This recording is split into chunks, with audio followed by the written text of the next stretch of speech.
Hello student, स्वागत है आप सभी का PCM live learning YouTube channel पर। दोस्तों, आज की इस वीडियो में हम क्लास 12 फिजिक्स का इम्पोर्टेंट टॉपिक्स पर बात करने वाले हैं, जो कि टॉप 100 टॉपिक्स होने वाले हैं। जी हाँ दोस्तों, टॉप 100 टॉपिक्स आपको इस वीडियो में बताएंगे, जो कि आपके दोनों फिजिक्स को पार्ट 1 और पार्ट 2 दोनों को कंप्लीट कवर हो जाएगा। यानी कि अगर आप इस वीडियो को देख लेते हो तो आपकी पूरे फिजिक्स में से टॉप 100 टॉपिक्स को मैं छांट करके लाया हूं, जो कि आपके बोर्ड एग्जाम में पूछे गए हैं और इस बार भी पूछे जा सकते हैं। तो दोस्तों, आप इस वीडियो को ज़रूर देखिएगा, काफ़ी इंपॉर्टेंट वीडियो होने वाली है आपके बोर्ड एग्जाम के पॉइंट ऑफ व्यू से। दोस्तों, आप साथ साथ इन टॉपिक्स को लिखते चलिएगा, जिससे कि आपको ये टॉपिक याद करने में आसानी हो सके।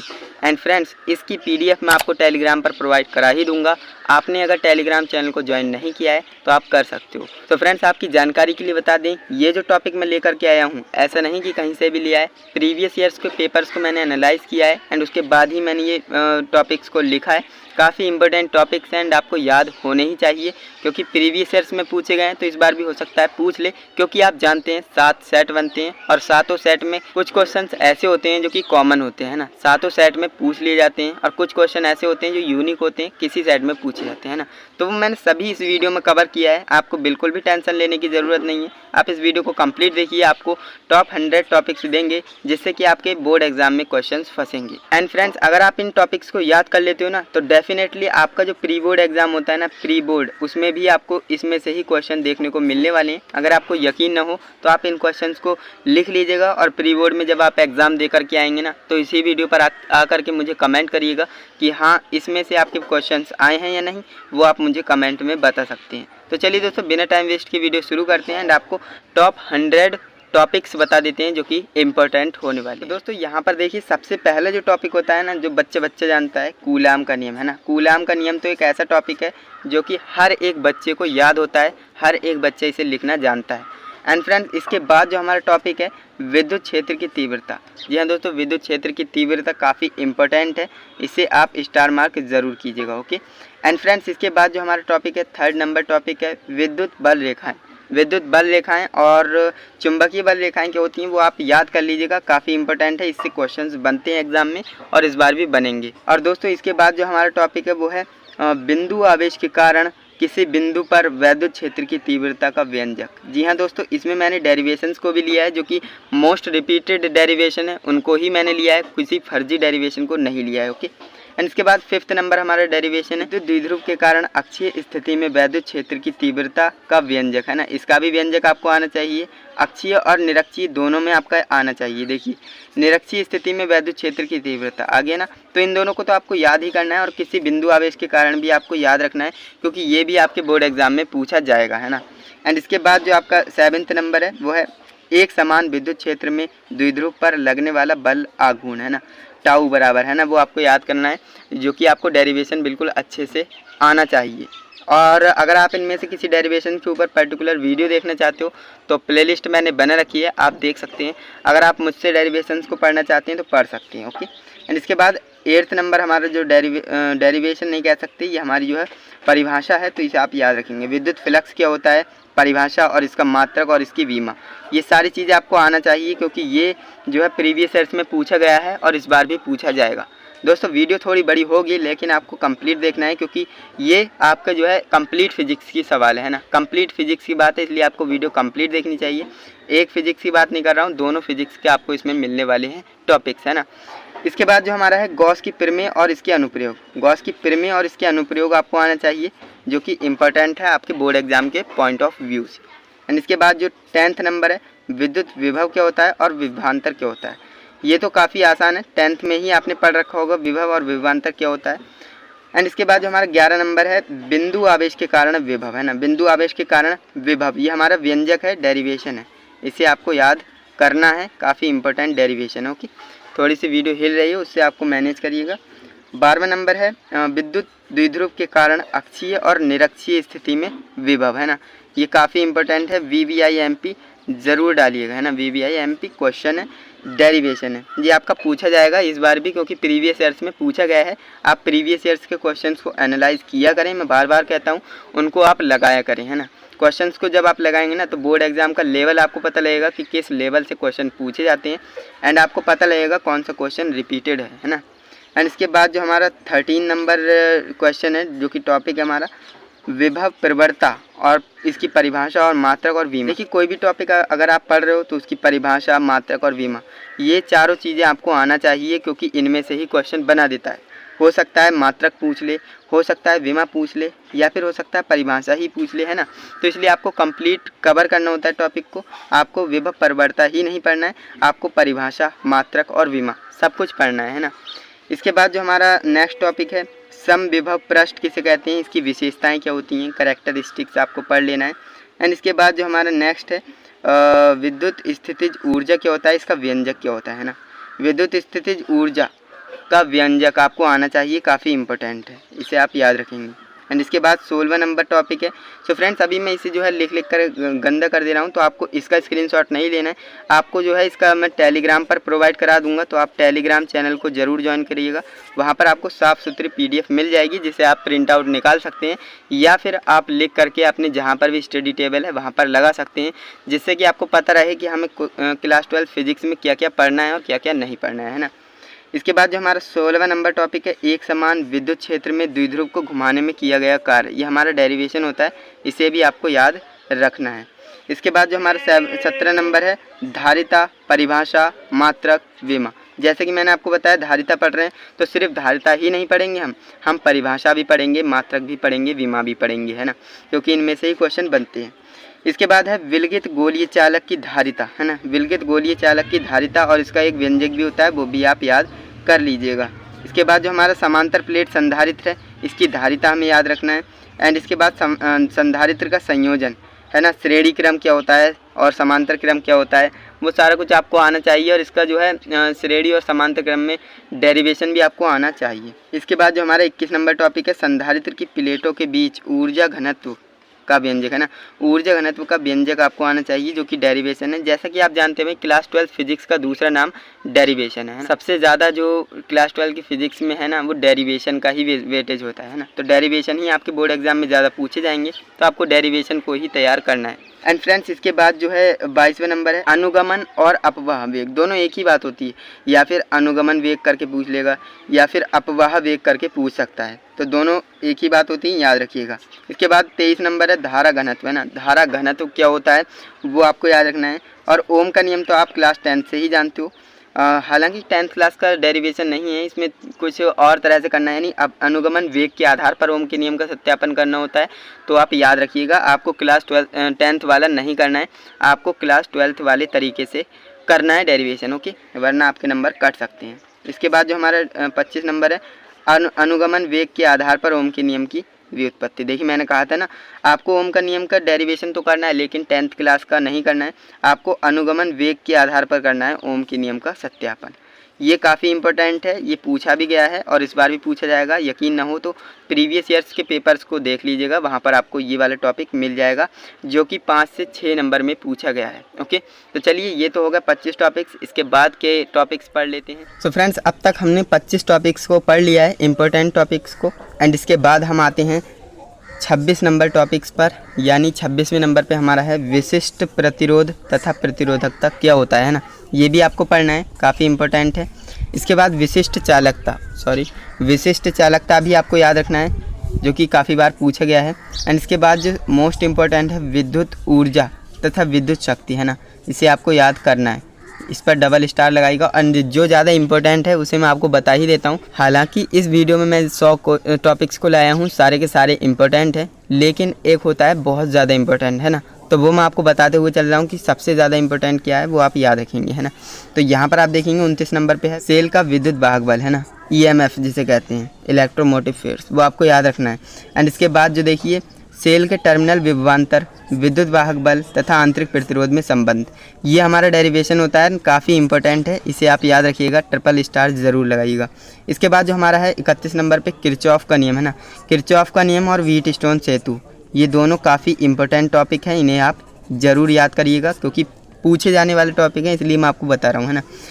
एंड बायो-सेवर्ट का नियम, ये भी ज़्यादा पूछा जाता है, लेकिन ये बहुत कम जो है इसके चांस हैं इस बार आने के, है ना, पूछा तो जाता है लेकिन इस बार आने के कम चांस है, लेकिन चांस है तो हमें छोड़ना नहीं है ना, क्योंकि आज की इस वीडियो में मैं जितने भी टॉपिक लाया हूँ सारे के सारे इंपॉर्टेंट हैं। 34 नंबर पे है किसी धारावाही वृत्ताकार कुंडली के केंद्र पर उत्पन्न चुंबकीय क्षेत्र, है ना, ये भी हमारा डेरिवेशन होता है, इसे आप याद रखेंगे। एंड इसके बाद एम्पियर का परिपथीय नियम और इसके अनुप्रयोग, ये आपको याद रखना है। एम्पियर का जो परिपथीय नियम होता है ना, उसके अनुप्रयोग भी आपको याद करने हैं, क्योंकि अनुप्रयोग ज़्यादातर पूछे जाते हैं, क्योंकि फ्रेंड्स नियम पूछता है तो उसके साथ अनुप्रयोग भी पूछ लेता है।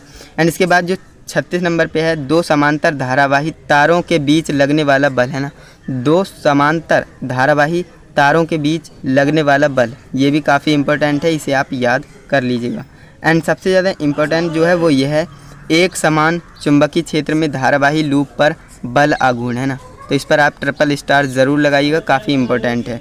एंड इसके बाद जो है चल कुंडली धारामापी, इसे आप याद करिएगा और इसका डायग्राम, जी हाँ दोस्तों, इसका डायग्राम आपको ज़रूर तैयार करना है, क्योंकि डायग्राम से क्वेश्चन ज़रूर आते हैं। डायग्राम मतलब बनाने के लिए आता है, अगर आपको डेरिवेशन आएगा तो आप डायग्राम पर ज़्यादा फोकस करेंगे, डायग्राम को अच्छे से बनाएंगे।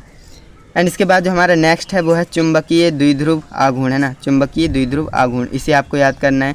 एंड इसके बाद है प्रतिचुंबकीय, अनुचुंबकीय और लौह चुंबकीय पदार्थ, है ना, इन्हें आपको याद कर लेना है। 3 तरह के पदार्थ हैं, प्रतिचुंबकीय, अनुचुंबकीय और लौह चुंबकीय, इन्हें आपको याद करना है।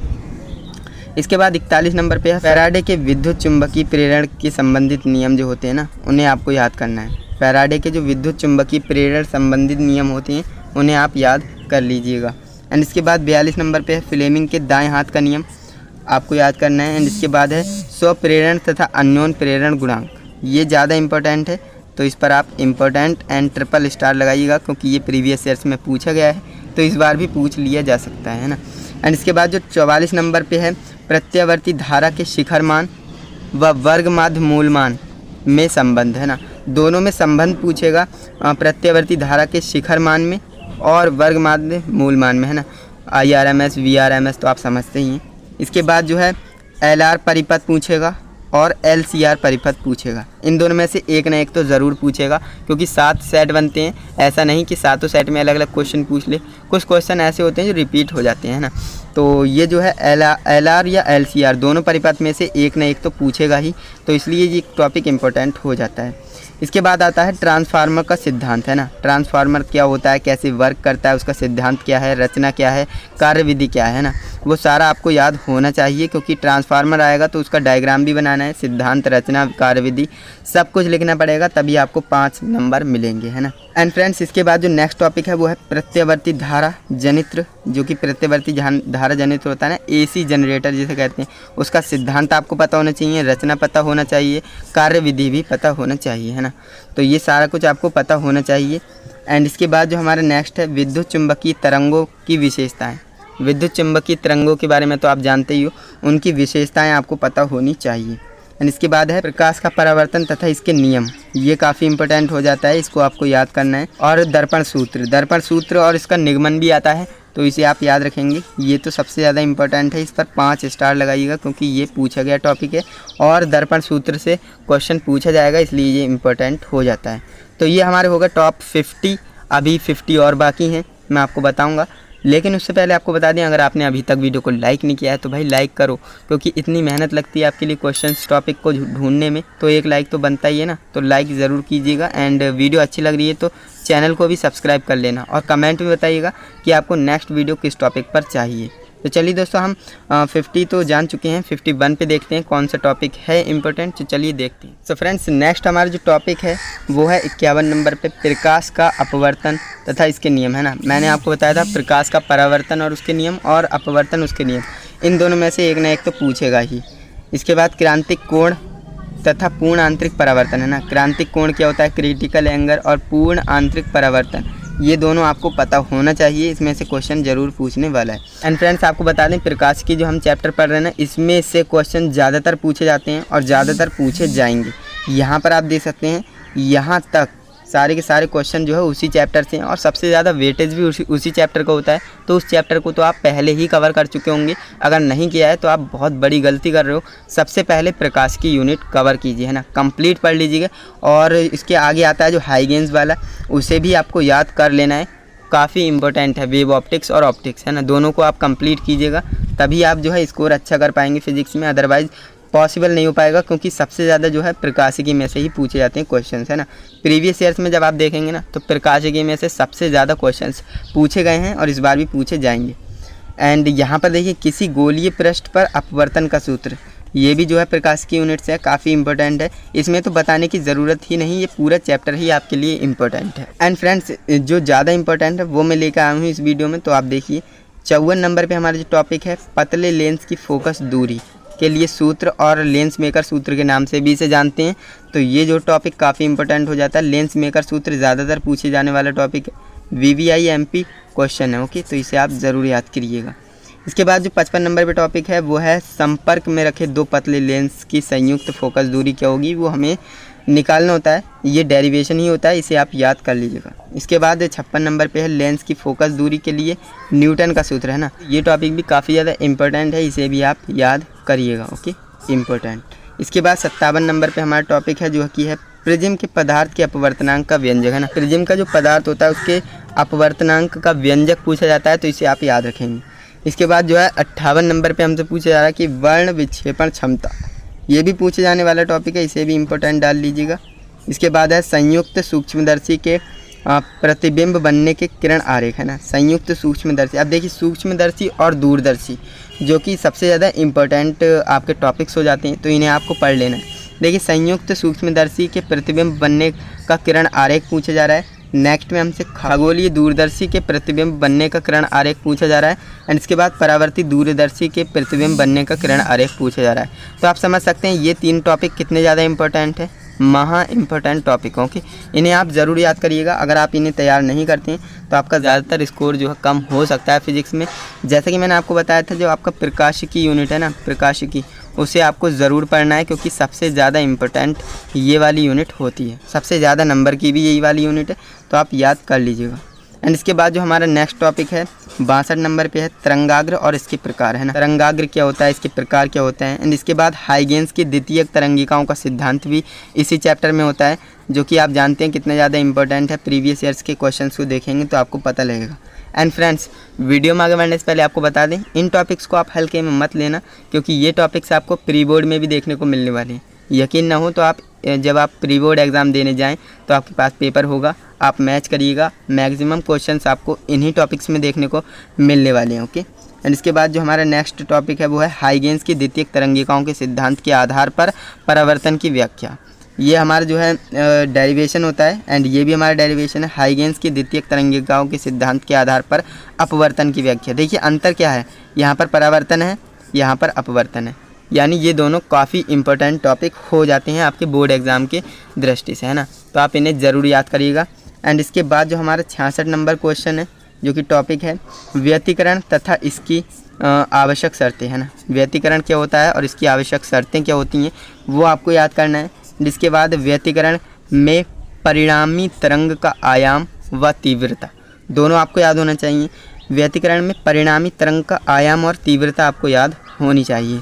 एंड इसके बाद जो 68 नंबर पे है यंग के द्विस्लिट प्रयोग में फ्रिंज की चौड़ाई, है ना। यंग का जो प्रयोग था ना द्विस्लिट वाला, तो उसमें जो है फ्रिंज की चौड़ाई क्या थी वो आपको याद होनी चाहिए। ये हमारा जो है डेरिवेशन होता है, इसे आप याद कर लीजिएगा।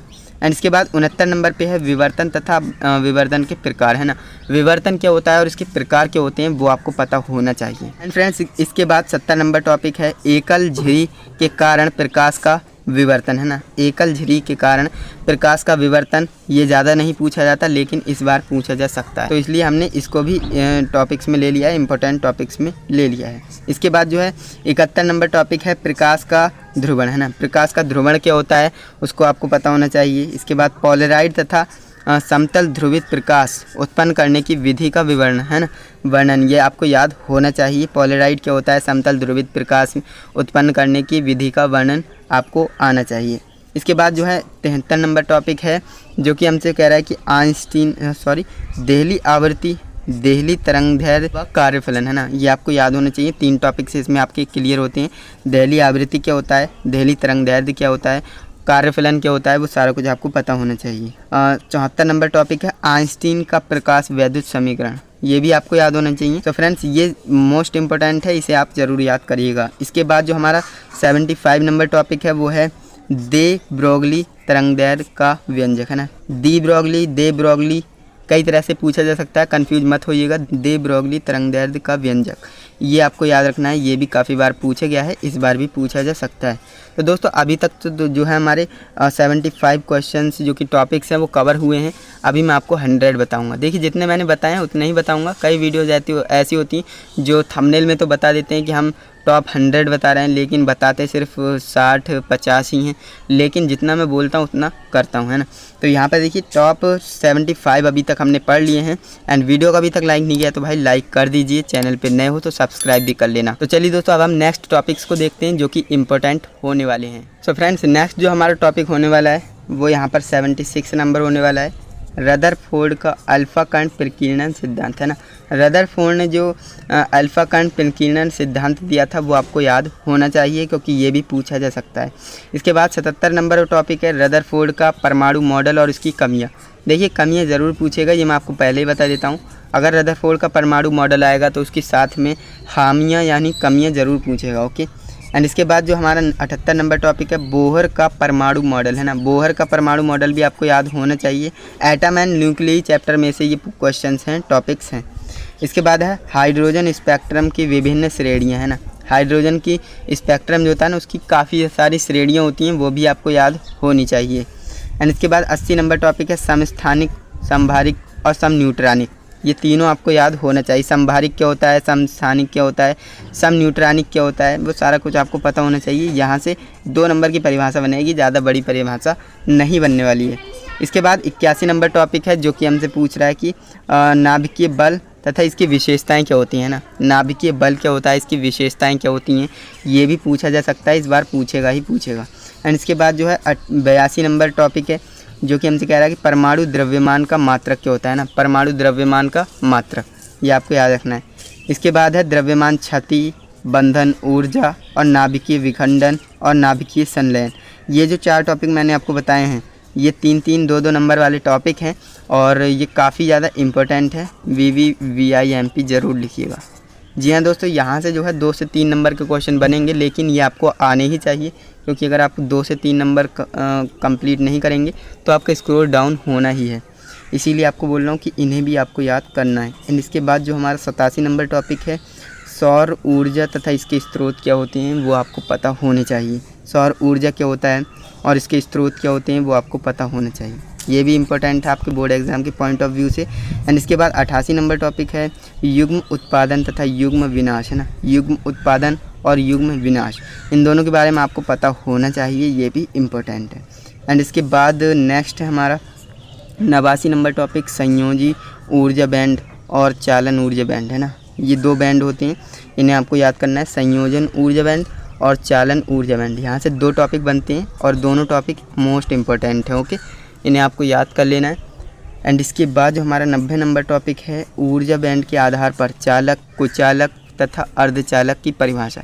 देखिए यहाँ से परिभाषा बनेंगी, 2 से 3 नंबर की परिभाषा बनेंगी और किस किस पर बनेंगी, ऊर्जा बैंड के आधार पर किसके, चालक, कुचालक और अर्धचालक की परिभाषाएं पूछी जाएंगी। किसके आधार पर, ये आपको याद रखना है, ऊर्जा बैंड के आधार पर। इम्पोर्टेंट है, इसे भी आप याद कर लीजिएगा, 3 स्टार इसे भी लगाना बनता है। एंड इसके बाद 91 नंबर टॉपिक है पी टाइप अर्धचालक, एन टाइप अर्धचालक, PN संधि डायोड। ये सारे जो हैं इंपॉर्टेंट टॉपिक हो जाते हैं। पी टाइप और एन टाइप में से एक ना एक तो पूछेगा ही। क्यों पूछेगा, मैंने आपको बता दिया कि आपके 7 सेट बनते हैं और 2 से 3 सेट में तो क्वेश्चन रिपीट होते ही होते हैं।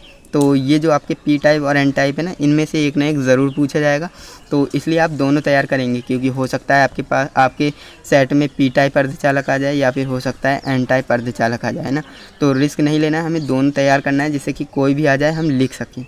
इसके बाद है PN संधि डायोड, है ना, संधि डायोड, और इससे रिलेटेड क्वेश्चन आएगा ही आएगा, ओके फ्रेंड। तो ये भी काफ़ी इंपॉर्टेंट है, इसे भी आप याद कर लीजिएगा। एंड इसके बाद 94 नंबर पे टॉपिक है अवक्षय परत तथा विभव प्राचीर, है ना। इसे आपको याद कर लेना है। ये नया टॉपिक है लेकिन इस बार आ सकता है, यानी कि संभावना है, इसलिए इसे इम्पोर्टेंट टॉपिक की कैटेगरी में डाला गया है। इसके बाद जो हमारा नेक्स्ट टॉपिक है एवलांस भंजन क्या होता है, ये आपको याद रखना है। और इसके बाद 96 नंबर टॉपिक है PN संधि डायोड अर्घ अभिनत, है ना, और PN संधि डायोड पश्च अभिनत। देखिए यहाँ पर अग्र है, यहाँ पर पश्च है, यानी दोनों सिमिलर टॉपिक ही हैं, लेकिन इसमें जो है थोड़ा सा डिफरेंस है। ये जो है पी एन संधि डायोड अग्र अभिनत है और ये पी एन संधि डायोड पश्च अभिनत है। तो इनमें से एक ना एक ज़रूर पूछा जाएगा आपके सेट में, ये आप याद रखेंगे। तो ये हो गया। एंड इसके बाद 98 नंबर टॉपिक है पी एन संधि डायोड अर्ध तरंग दिष्टकारी के रूप में है। तो पी एन संधि डायोड पूर्ण तरंग दिष्टकारी, यहाँ पर देखिए अर्ध तरंग दिष्टकारी है और यहाँ पर पूर्ण तरंग दिष्टकारी है।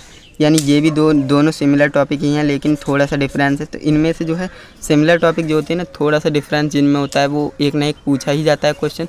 तो इसलिए आपको दोनों तैयार करने हैं, क्योंकि कोई ना कोई ज़रूर आपके एग्ज़ाम में पूछा जाएगा। एंड इसके बाद लास्ट जो हमारा टॉपिक है 100 संधि डायोड का परिपथ है ना। संधि डायोड का परिपथ आपको पता होना चाहिए कैसे बनता है और इसके जो परिभाषा वगैरह आपको याद होनी चाहिए।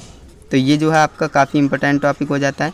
इस तरह से आज की इस वीडियो में हमने टॉप 100 टॉपिक्स को कवर किया है जो कि टॉप होने वाले हैं, यानी कि इनमें से क्वेश्चंस आपके बोर्ड में और प्री बोर्ड में ज़रूर मिलने वाले हैं। तो इस तरह से मैंने आज की इस वीडियो में आपको टॉप 100 टॉपिक्स को बताया है जो कि क्लास 12 फिजिक्स के इम्पोर्टेंट नहीं VVIMP कह सकते हैं, क्योंकि ये जो है पूछे जाने वाले टॉपिक हैं और इस बार भी पूछे जाएंगे। प्रीवियस ईयर्स को एनालाइज़ किया करें, मैं आपको बार बार कहता हूं, क्योंकि जब आप प्रीवियस ईयर्स के क्वेश्चंस को लगाएंगे तो आपको फ्लो पता लग जाएगा कि किस तरह से जो क्वेश्चन पूछे जाते हैं, किस लेवल के क्वेश्चन पूछे जाते हैं और किस तरह से प्रिपरेशन करनी है।